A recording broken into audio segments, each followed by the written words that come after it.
Mollen gi wach moro kanyo. Lydia, apparently maybe Monda respond to question mani keto no in explicit terms. Ipenjo ni ben nyalo chopo chieng' moro ma gowi ok wabi chulo. Ma ok obi bedo no medore. Ok obi bedo no medore. The answer is yes. To mana kaponi kaka wan kaka piny Kenya waamua ni ok walos budget man kod fuok. Ing'eni gowi medruok mar gowi chakore kama budget olosi manigi fuok. Nyiso ni iselose kaka ichano ni dhi poge, already isechano ni adhi poge to an kod rem kendo rem na adhi olo. Ang'o miyo wachako gi hola in mind?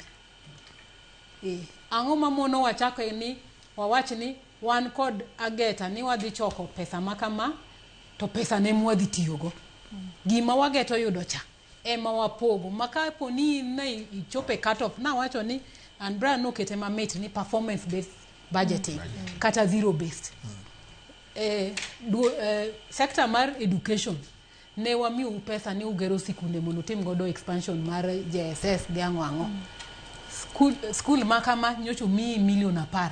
Tang'nwa gima ni timori nade ne timo. Ka onge gima no timo zero.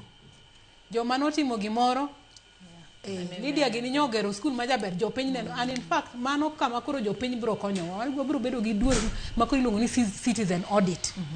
And I am on record na sewacho ni beyond reform manyaka watim kasa mo mi contractor project sani indikonwa mana the name of the contractor supervising architecture, and then of course indikonwa gi ministry gi ang'o go. Adwaro ni a board no onengo tim reform. In fact in the act ni ndiknwa bende the cost of that project. Koro in kod ande ni ka oger chomo aneno chono to konwa ni choni Brian